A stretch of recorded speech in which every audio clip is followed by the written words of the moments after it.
நமது அஸ்ட்ரோ சந்திரா சேனலுக்கு மக்கள் அனைவரையும் வரவேற்கிறோம். நான் செந்தில்குமார், என்னுடன் விபாரிஸ். இன்னைக்கு நம்ம பேசிட்டு இருக்கிறது ராசி பலன்கள். இன்றைய ராசி பலன்ல இப்ப நம்ம பார்க்க போற நட்சத்திரம் ராசி பாத்தீங்கன்னா மகர ராசி. மகர ராசி மகர லக்கணத்துல பிறந்தவங்களுக்கு மற்றும் உத்திராட நட்சத்திரம் 2, 3, 4 பாதங்களும், திருவோண நட்சத்திரத்துடைய 4 பாதங்களும், அவிட்ட நட்சத்திரத்துடைய முதல் 2 பாதங்களுக்கும் உரிய பலன்களை நம்ம பார்க்க போறோம். வணக்கம் விபாரிஸ். வணக்கங்கண்ணா. மகர ராசி மகர லக்னத்துக்கு கிரகங்கள்லாம் எங்க இருக்குன்னு நம்ம பாத்துருவோம். 6ஆம் வீட்டுல குரு பயிற்சி ஆயிட்டு மிதுன ராசியில, சனி 3ஆம் வீட்டுல பயிற்சி ஆயிட்டு மீன ராசியில, ராகு கேது பாத்தீங்கன்னா ராகு 2ஆம் வீடான கும்ப ராசியில பயிற்சி ஆயிட்டு 8ல கேது பயிற்சி ஆயிட்டு இருக்காரு. மாசி மாசம் அப்படின்னு பார்க்கும்போது மாசி மாசத்துல சூரியன் உங்களுக்கு மகர ராசியில இருந்து கும்ப ராசிக்கு பயிற்சி ஆவாரு. கூட தான் மகர ராசியில இது கும்ப ராசியில என்ன இருக்காரு, ராகு ஆல்ரெடி கோச்சாரத்துல பயிற்சி ஆயிட்டு இருக்காரு. சூரியன் ராகு சேர்க்கை பாத்தீங்கன்னா உங்களுக்கு இப்ப நிகழ இருக்கிறது மாசி மாசத்துல. அது பாத்தீங்கன்னா உங்களுக்கு சூரியன் ராகு எப்போலாம் சரிதா போல கிரகணம் வரும். அப்படிங்கும்போது உங்களுக்கு பிப்ரவரி 17, 2026 செவ்வாய்க்கிழமை பாத்தீங்கன்னா கிரகணம் அமாவாசை, சூரிய கிரகணம் அமாவாசை அப்படிங்கிறது நடக்குது. கிரகணம் எப்பவுமே ஒரு மிகப்பெரிய மாற்றங்களை கொடுக்கக்கூடியதுதான். அந்த எந்த வீட்டுல நடக்குதோ அந்த வீட்டு சம்பந்தப்பட்ட விஷயங்கள்ல ஒரு மிகப்பெரிய மாற்றங்களை நீங்க நல்லாவே பார்க்க முடியும். சோ அந்த கிரகணம் நடந்ததுல இருந்து ஒரு 3 மாசம் 4 மாசத்துல அந்த எஃபெக்டை காமிக்கக்கூடிய பவர் கிரகணத்துக்கு உண்டு. சோ எங்க நடக்குதுன்னா 2ஆம் வீடான குடும்பஸ்தானம், வருமானம், சம்பாதித்தியம், அந்த மாதிரி குடும்பம், தனம், வாக்கு ஸ்தானத்துல 2ஆம் வீட்டுல நடக்குது.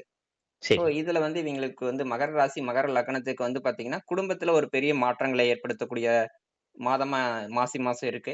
அதே சமயத்துல வருமானத்துல ஒரு திடீர் மாற்றங்கள் கண்டிப்பா உண்டு. திடீர் லாபங்களும் கண்டிப்பா உண்டு.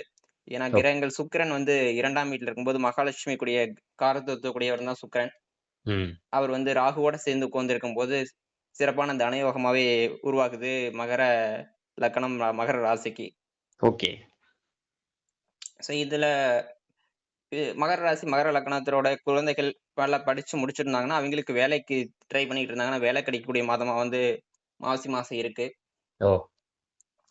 மத்தபடி பாத்தீங்கன்னா உங்களுக்கு வேற என்ன கேள்வி கேக்குறீங்கன்னா? இதுல பொறுத்த வரைக்கும் மகர ராசியை பொறுத்த வரைக்கும் பினான்சியலி நல்லா இருக்க வாய்ப்பு இருக்கா? அதான் சொல்லிட்டேங்கண்ணா. அது பினான்சியல் சொல்லியிருக்கீங்க. அதே நேரத்துல பங்கு சந்தை சார்ந்த விஷயங்கள்? பங்கு சந்தை சார்ந்த விஷயங்கள் பாத்தீங்கன்னா உங்களுக்கு நல்லா தான் இருக்கு. அதான் 2ஆம் வீடு சிறப்பா இருக்கும் போது மணி சம்பாதிக்கக்கூடிய கெயின் இருக்கு. கெயின் இருக்கு அப்படின்னாவே லாபம் இருக்குனாவே பங்கு சந்தையில யோகம் தான் உண்டு அப்படின்னு அர்த்தம். பங்கு சந்தை நம்ம கத்துக்கிட்டு பண்ணணும். அதுதான் இங்க ரொம்ப முக்கியம். எது யாரா இருந்தாலுமே எந்த இதா இருந்தாலுமே பங்கு சந்தை நிறைய பேர் என்னன்னா ஈஸியா என்ட்ரி கிடைக்குங்கனால உள்ளுக்கு போயிட்டு பண்ணிட்டு இருக்காங்க. அப்படி கிடையாது. நிறைய விஷயங்களை கத்துக்கிட்டு பண்ணணும். பள்ளி மாணவர்களுக்கு சிறப்பா இருக்க வாய்ப்பு இருக்கா? பள்ளி மாணவர்களுக்கு சிறப்பு தான். பள்ளி மாணவர்களுக்கு எந்த குறைபாடும் இல்ல. நல்லா இருக்கு. எஜுகேஷன் பொறுத்தளவுக்கு எந்த ட்ரபிள் இல்ல.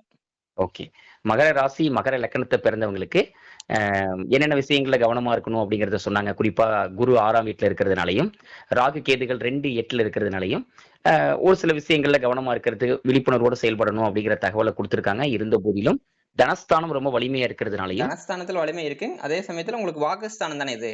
ஆமா, வாக்குஸ்தானத்துல செவ்வாய் ராகு சூரியன் பேச்சியா இருக்கும்போது என்ன எப்படிப்பட்ட பேச்சு வரும் அப்படின்னு நினைக்கிறீங்க? கொஞ்சம் வைலன்ஸான பேச்சு, கொஞ்சம் ஒரு ஆக்ரோஷமான பேச்சு, வேகமான பேச்சு, பேட் வேர்ட்ஸ்.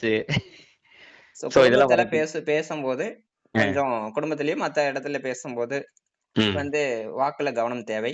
அது கோபத்துல ஏதாவது ஒரு வார்த்தைகள் விடுறது வேற மாதிரி குடும்பத்துல ரியாக்ட் ஆகிற வாய்ப்பு இருக்கு. சோ அதனால ராகு பாத்தீங்கன்னா இது சூரியன் செவ்வாய் ராகு இதெல்லாம் பாவகிரகங்கள் சேர்றது 2ஆம் வீட்டுல பணத்துக்கு நல்ல அமைப்பு தான். ஆனா குடும்பஸ்தானத்துக்கு பொறுத்த அளவுக்கு இது கொஞ்சம் நெகட்டிவான அமைப்பு தான். அதனால பேச்சுல கவனம் தேவை. ஏன்னா புதனும் வக்கரமாக போறாரு. மகர லக்னம் மகர ராசிக்கு 6ஆம் வீட்டு கூட புதன் தான். 6ஆம் வீட்டு புதன் எங்க 2ல சூரியன் செவ்வாய் ராகுவோட எல்லாம் சேரும் போது அந்த வயலண்டான ஸ்பீச், அது குடும்பத்துல சண்டை சச்சரவுகள் கொடுக்கறது, இந்த மாதிரி விஷயங்களும் கொடுக்கக்கூடிய அமைப்பு உண்டு. சோ இதுல பிரச்சனைகளே இருக்கு அப்படிங்கறத நீங்க நோட் பண்ணிக்கணும். குடும்ப ரீதியா பார்க்கும்போது பினான்சியலா பெட்டரா இருந்தாலும் கூட 2ஆம் வீட்டுல பாவக்கிரகங்கள் இருக்கிறதுனால தன யோகம் இருந்தாலும் கூட குடும்பம் சார்ந்த விஷயங்கள், வாக்கு சார்ந்த விஷயங்கள்ல கூடுதல் கவனமும் ரொம்ப விழிப்புணர்வும் தேவை அப்படிங்கறத இந்த மாசி மாதத்துல மகர லக்னம் மகர ராசிக்காரங்க புரிஞ்சு அதுக்கேற்ப தன்னுடைய திட்டமிடல பயன்படுத்தி அவங்க நற்பலன்களை பெறணும் அப்படின்னு. ஹெல்த் வைஸ் நல்லா இருக்கும். ஆரோக்கியம் ஒண்ணும் பிரச்சனை இல்ல. மகர ஓகே. லக்கணத்தை பொறுத்த அளவுக்கு. ஓகே. லக்னாதிபதி சனி வந்து 3ஆம் வீட்டுல தான் பயிற்சி ஆயிட்டு இருக்காரு. அந்த ம். வகையில பார்க்கும்போது ஒண்ணும் தொந்தரவு இல்ல. நல்லா இருக்கு. ஓகே. மகர ராசி, மகர லக்கணத்துக்கு பிப்ரவரி 13லிருந்து மார்ச் 14 வரைக்கும் தான் இந்த பலன்கள். மாசி மாதம் வரைக்கும் தான் இந்த பலன்கள். அதற்கு பிற்பாடு என்ன பலன்கள் வருங்கிறத நம்ம நிகழ்ச்சியை தொடர்ந்து ஃபாலோ பண்ணுங்க. உங்களுக்கு தெரிய வரும். மீண்டும் நல்லது ஒரு நிகழ்ச்சியில் சந்திக்கும் வரை நன்றி, வணக்கம்.